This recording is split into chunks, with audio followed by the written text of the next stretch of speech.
maupun UAP. Tata laksananya, satu, tata laksana awal yang anom tadi, dan yang kedua perujukan, harus rujuk.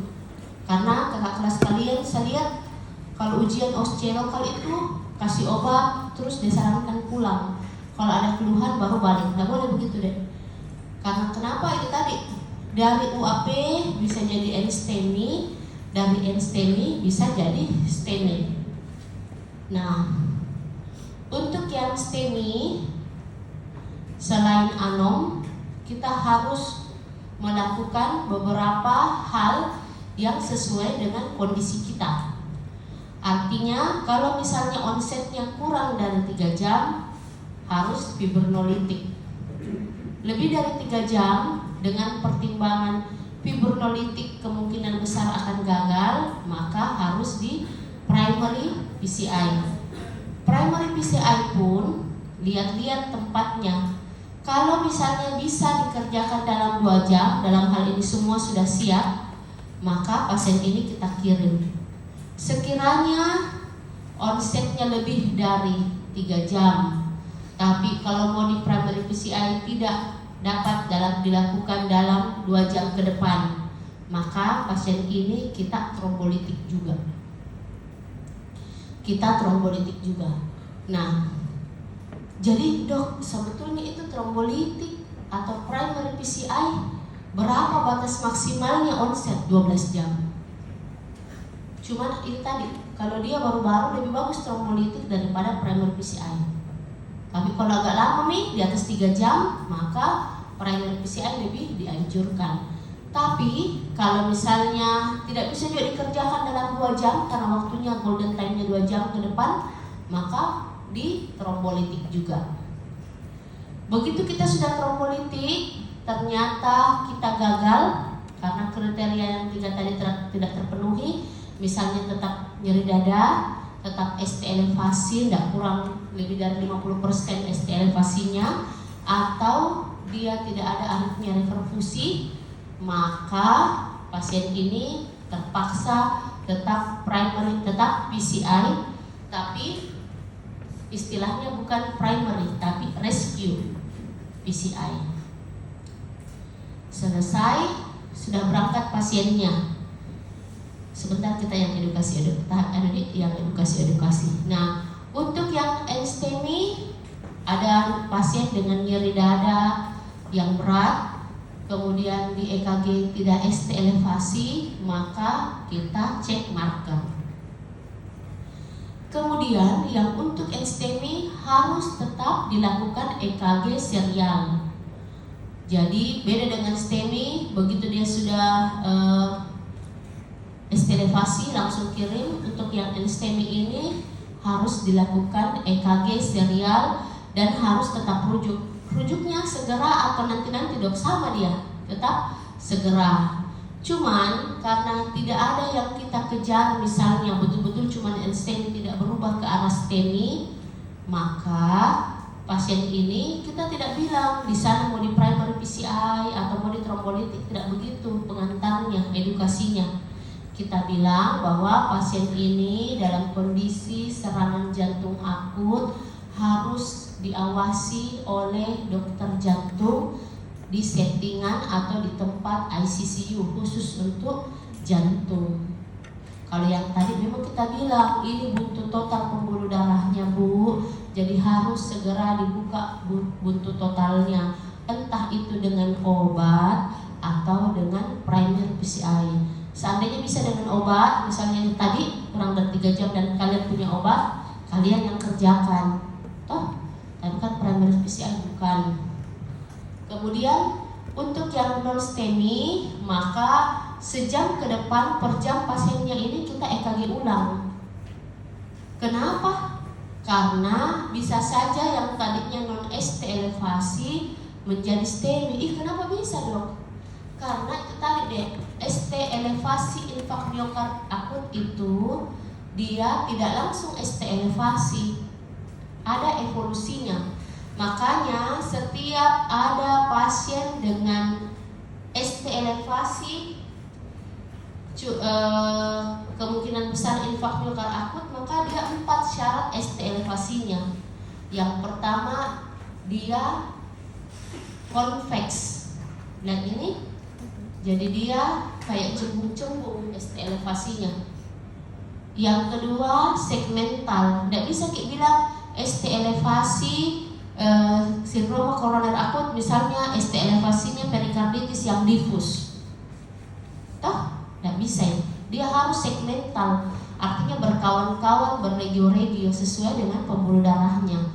Misalnya, kalau inferiornya yang kena, maka RCA-nya kemungkinan yang tersumbat. Inferior pembuluh jantung bagian bawahnya yang tidak ada aliran darah, maka 23 AVF tandanya, karena 23 AVF lokasinya di inferior. Satu dengan AVL harus berpasang-pasangan karena tetangga. Segitiganya kan tetangga satu di sini, di atasnya AVL 30 derajat. Kemudian V1 sampai V6 ini juga tetanggaan. Bisa tetangga dekat atau dia misalnya V1 V2 saja, V3 V4 saja, V5 V6 saja, atau V1 sampai V4, V3 sampai V6, atau V1 sampai V6 bahkan ikut satu AVL bisa. Karena memang masih satu regio, satu pembuluh darah. Untuk V1 sampai V6 itu LAD yang punya tugas. Untuk satu AVL itu LCX yang punya tugas. Kenapa bisa dong V1 sampai V6 satu AVL ikutan juga? Karena sebelum bercabang mereka bersatu dulu di left main. Jadi bisa saja left main yang buntu, jadi LAD dan LCX kena. Atau di ujungnya banget, di proksimal banget. Kena tuh LAD, kena juga LCX. Yang ketiga, selain yang tadi konveks, dia segmental. Yang ketiga resiprokal. Jadi kalau 23 AVF, maka jika tidak ada STEMI di tempat lain, maka satu AVL harusnya ST depresi. Jadi ST depresinya satu AVL jangan dibaca bilang iskemi, lateral tinggi tidak boleh. Itu bayangan cerminnya inferior. Dibalik, sekiranya satu AVL yang ST elevasi, jika memang dia infak miokard akut, maka 23 AVF-nya yang ST depresi. Jangan dibaca iskemi inferior, tapi tetap dibaca infak miokard akut lateral tinggi misalnya kalau cuma satu AVL. Yang keempat, ini yang sesuai dengan pembicaraan kita sebelumnya, evolusi. Jadi pasien itu kalau dia ada sumbatan total di pembuluh darahnya tidak langsung ST elevasi. Pertama dia hiperakut T dulu, T-nya tinggi tapi segmental. Setelah T-nya tinggi, ST elevasinya yang naik. Jadi awalnya T-nya tinggi dulu, baru naik ST elevasinya. Baru T-nya tinggi, baru naik ST-nya. Kemudian setelah ST-nya naik, terbalik tuh T-nya. Kemudian lama-lama Q-nya mulai dalam, tapi ST-nya tetap elevasi, T-nya terbalik. Dalam hitungan bulan dia fibrotik, maka yang tinggal Q-nya, ST-nya sudah normal, T-nya sudah normal. Itu hitungan bulan. Jadi kalau dalam 30 menit pertama cuma berupa hiperakut T. Sama misalnya kayak sawah, hari ini buntu pipanya masih hijau sih, besok kuning, besok coklat daunnya, padi toh, besok hitam, besok habis, kayak abu. Nah beginilah analoginya dengan infak miokard akut karena oklusi total.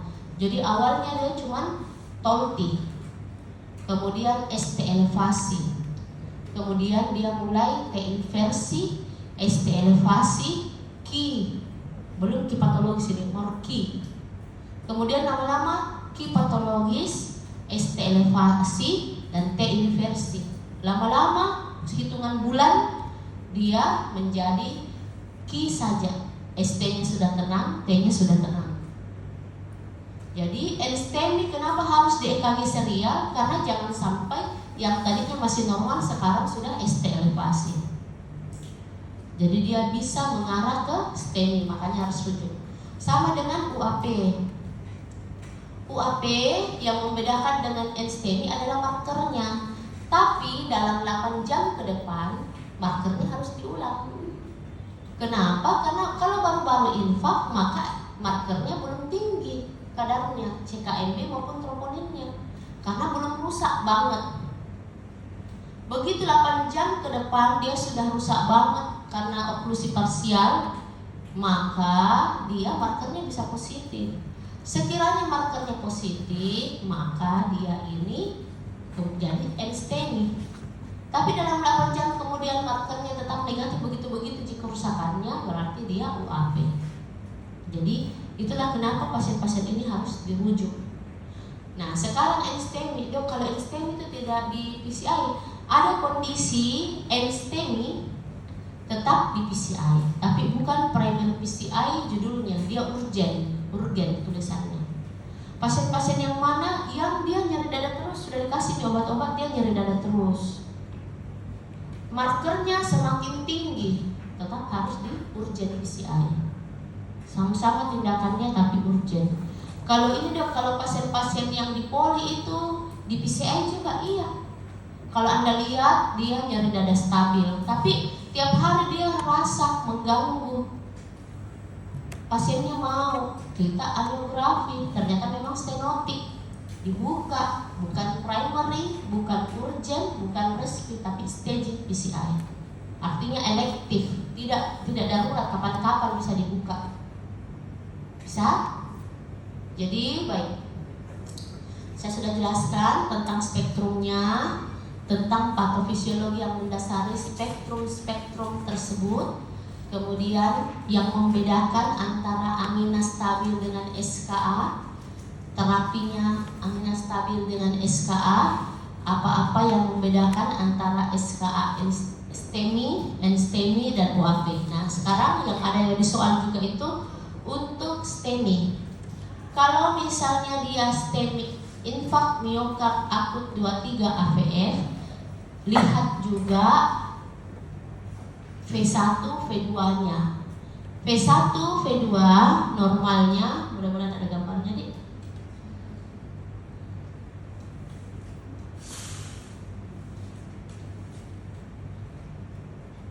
Nah inilah, ini bisa kami ya.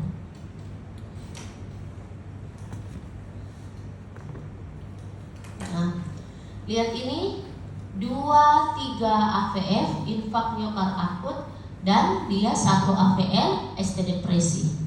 Berarti ini jelas dia ST elevasinya infak miokard akut, bukan ST elevasi karena kausal lain. Jadi ST elevasi itu banyak penyebabnya, salah satu itu infak miokard akut. Tapi apa yang membedakan? Tentu yang pertama klinisnya tuh, yang kedua EKG-nya yang 4 tadi itu. Nah ini ada ST elevasi segmental konveks dan dia resiprokal, ada bayangan cerminnya 1 AVL-nya ST depresi. Nah untuk yang ST elevasi 23 AVF, seperti tadi ceritanya bahwa dia itu di bagian bawah, yang kasih makan adalah RCA. RCA ini banyak ngasih makan ke SA0, AV0 dan RV. Maka pasien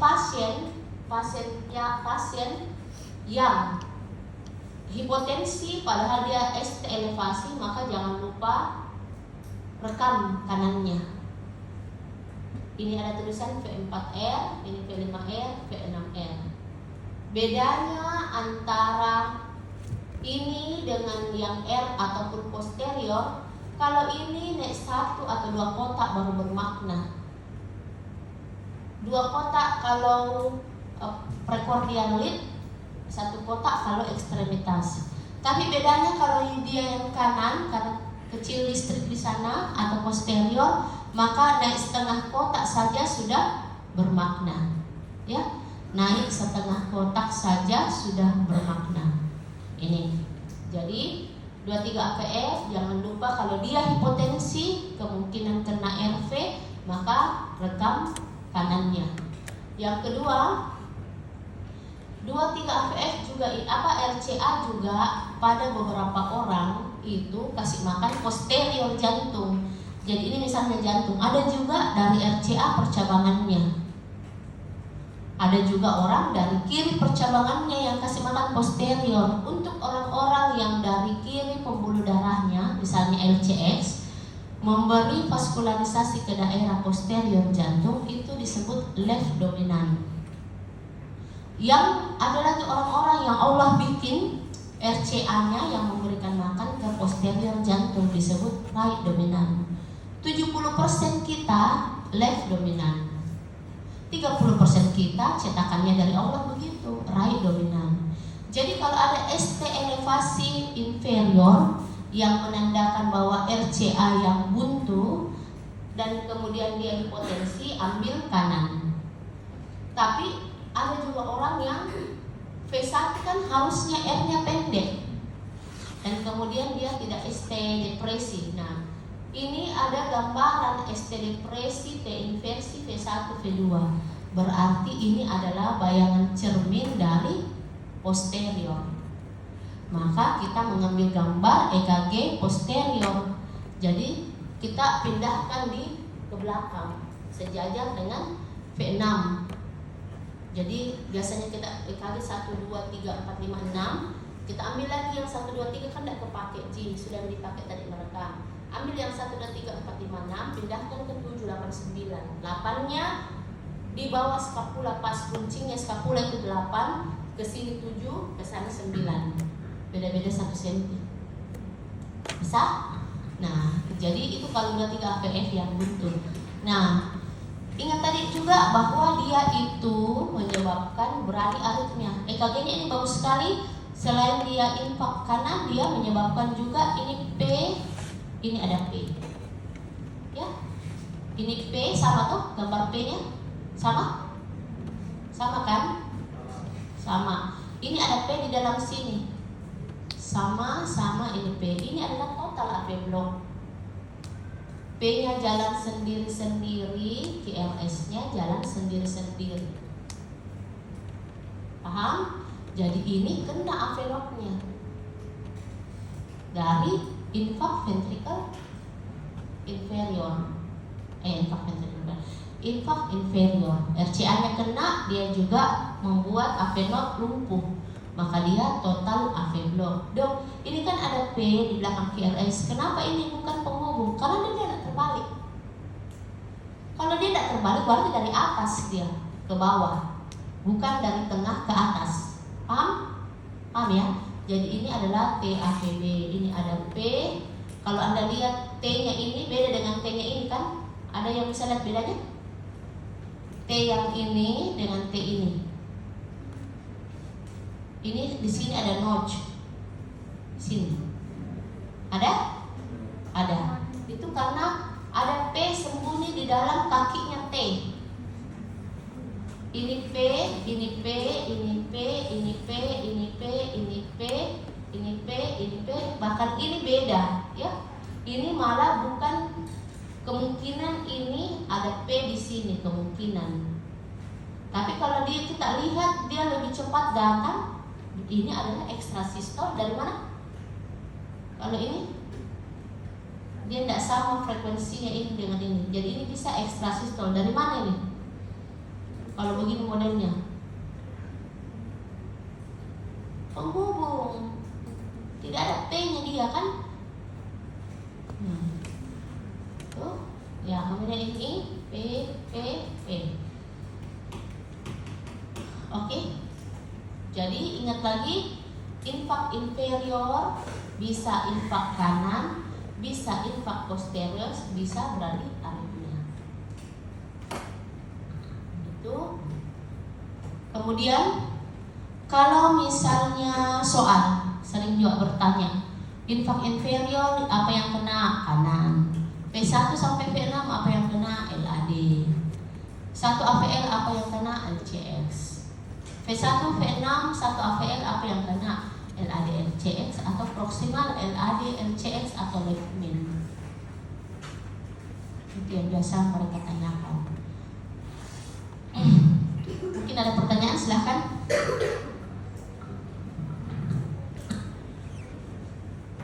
Ayo silahkan bertanya. Mau ujian tuh? Tinggal 1 kali lagi.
banyak vignetnya atau soal ceritanya itu cuman kalau soal-soal lain itu biasanya mereka kayak struktur apa yang membentuk, mana tidak banyak ceritanya. Tapi kalau saya itu soal cerita, bisa satu cerita dia bertanya banyak. Misalnya kayak infak, mulai dari apa diagnosisnya, apa gambaran EKG-nya, pembuluh darahnya apa yang harus dimonitor. Begitu itu satu cerita gitu, apa terapinya. Jadi kalau pas dengan soal kalau sesak, berarti jangan jauh-jauh dari gagal jantung, kardiomiopati, pulmonal. Kalau dia nyeri dada, jangan jauh-jauh dari angina stabil, sindrom koroner akut ischemic UAP, perikarditis, tidak jauh dari itu. Kemudian kalau berdebar, ya otomatis harus baca EKG, pasti aritmia. Kemudian untuk nyeri tungkai, ya itu tadi yang sisa-sisanya. Tapi masing-masing ada kekhususannya. Arteri apa kalau buntu atau inflamasi, vena apa kalau buntu atau inflamasi, limfo bagaimana. Dan pertanyaan pertama